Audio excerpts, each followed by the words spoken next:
تو اس کا انگلش ترجمہ کریں. پھر انہوں نے ترجمہ کیا اور وہ اویلیبل ہے علامہ رشید ترابی کا ترجمہ. انہوں نے اس کا مطلب ہے قائد اعظم بڑے کین تھے اسلامی اصولوں کے حوالے سے، ورنہ یہ ایسی ڈاکومنٹ، ایسے خط کا وہ ترجمہ کرنے کا نہ کہتے. ایگزیکٹلی سر.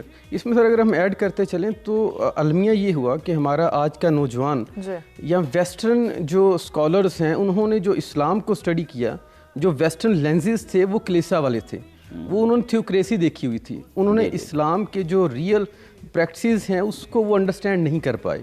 اور علامہ قائد اعظم محمد علی جناح نے جب بار کونسل سے بھی خطاب کیا تو انہوں نے وہاں پہ بڑا کلیئرلی کہا کہ we are not working for a theocratic state, we are working for an Islamic state that was implemented by holy prophet Muhammad peace be upon ہم.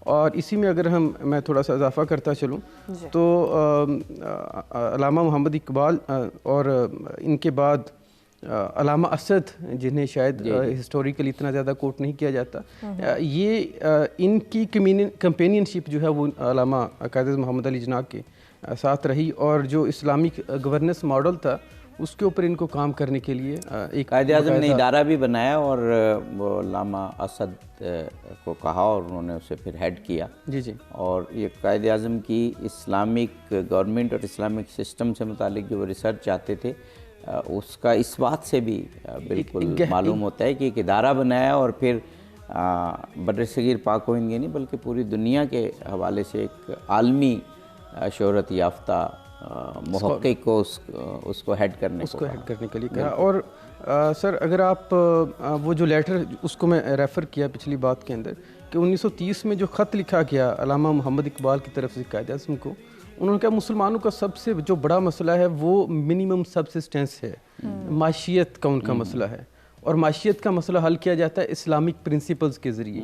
آپ اسلامک جو آپ کا اکنامکس ہے اسے امپلیمنٹ کریں. جی 1936 اور 37 میں 13 خط ایکسچینج ہوئے سر، وہ چھپ بھی چکے ہیں جس میں اقبال اور اور اسی کی معذرت آپ کی بات کٹ کی، اسی کی بیس کے اوپر جو آپ نے تقریر ریفر کی 1948 والی اسٹیٹ بینک آف پاکستان کی جو انیگوریشن ہوئی، اس میں انہوں نے کہا کہ جو اسلامک ملک ہم بنا چکے ہیں اور یہاں کے جو تمام ادارے ہیں، یہاں کا جو اکنامک سسٹم ہے وہ بھی اسلامک پرنسپلز کے اوپر بیس کرے گا. بالکل. اور یہ شاید انہی لیٹر سے ہی ان کی ایک وہ جو سوچ بنی. اور یہ آپ نے بڑا صحیح کہا کہ قائد اعظم کے تھاٹس کو سمجھنا ہو اور اقبال کے تھاٹس کو، تو جو 1936 اور 37 کے درمیان، یعنی آخری لیٹر اقبال کا جو مجھے یاد پڑ رہا ہے کہ نومبر 37 میں گیا، یعنی ان کی وفات سے 3-4 ماہ پہلے. تو وہ ہمیں بتاتے ہیں کہ کس طرح سے اقبال کی تھاٹس اور جناح کی تھاٹس، قائد اعظم کی تھاٹس آپس میں ایکسچینج ہوا اور پھر ایک کنسنسس پہ پہنچے. اور جب یہ لیٹر چھپے 1943 میں تو قائد اعظم نے اس کا پریفیس لکھا اور اس میں انہوں نے لکھا کہ ہم دونوں ایک ہی نتیجے پر پہنچے کافی جد و جہد اور آبزرویشن کے بعد. ایک چیز تو جس طرح ہم نے بات کی کہ جو ہمارے قائد اعظم محمد علی جناح تھے یہ ویژن میں بہت کلیئر تھے. ان کا کانفیڈنس اسی ویژن کی وجہ سے تھا چونکہ ان کی تحقیق تھی اور انہوں نے جو اسلامک گورننس کا ماڈل ہے اس کو اسٹڈی کیا ہوا تھا، اس کی امپلیمنٹیشنز کو اسٹڈی کیا ہوا تھا. اور جو ٹاورنگ پرسنالٹیز تھیں انٹلیکچوئلز کی اس دور کے اندر، علامہ اسد اور علامہ محمد اقبال ان کے کمپینینز تھے، تو وہاں سے انہوں نے بہت سی چیزیں ان سے ڈرائیو کی. قائد اعظم محمد علی جناح کی شخصیت میں ایک ایوولوشن ہے اور اس ایوولوشن کو ہم سرچ کر سکتے ہیں علامہ محمد اقبال کے ساتھ جب ان کے انٹریکشنز ہوتی ہیں، جیسے ابھی ہم ڈسکس کر رہے تھے. قائد اعظم کا ایک کوٹ بڑا جو ہے وہ کوٹ کیا جاتا ہے اسلام آباد کے اندر بھی بہت سی جگہوں پہ آپ کو، فیتھ یونٹی اینڈ ڈسپلن. کئی جگہ پہ اس کو یونٹی فیتھ اینڈ ڈسپلن لکھا جاتا ہے، وہ غلط ہے.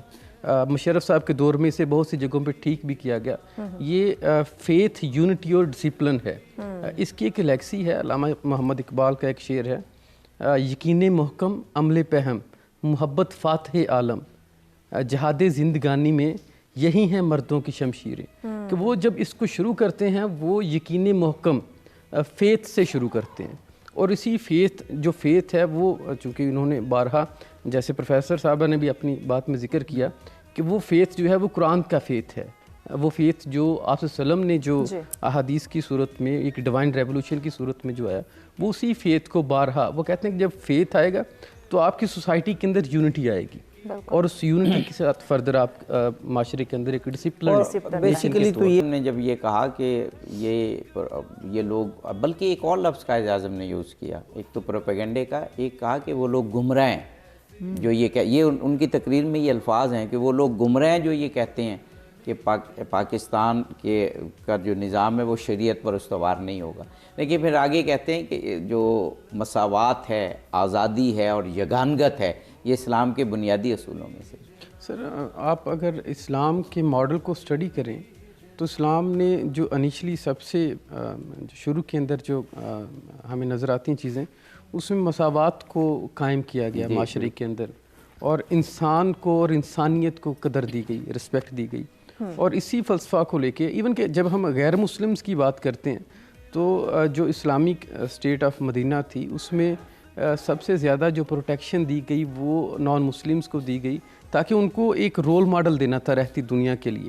اور انہی چیزوں کو علامہ محمد اقبال اور قائد اعظم محمد علی جناح جب انہوں نے ویژولائز کیا اور اسٹڈی کیا، اور اسی کی ریپلیکیشن انہوں نے کرنی چاہیے 1947 میں after the inception of Pakistan کہ، اور they are very clear in their vision کہ جب پاکستان کو ہم اس کا جو آئین بنے گا، بلکہ 40s کے بعد جو نعرہ لگنا شروع ہوا پاکستان کا مطلب کیا جو ہے وہ لا الہ الا اللہ، دستور ریاست کیا ہوگا. ٹھیک ہے پروفیسر صاحب، آپ کی بات کو آگے بڑھائیں گے، ایک بریک کی جانب ہمیں بڑھنا ہے. بریک کے بعد انشاءاللہ اپنے مہمانوں سے ان ڈیٹیل گفتگو کا آغاز کرتے ہیں. ہمارے ساتھ رہے گا، ملتے ہیں ایک شارٹ بریک کے بعد. اپنی آزادی پر مبنی، یگانگت پر مبنی، بہترین اکنامک سسٹم پر مبنی ایک ایسا معاشرہ جس میں سوشل جسٹس ہو، ایکویلٹی ہو، قائم کریں کہ دنیا اسے دیکھے.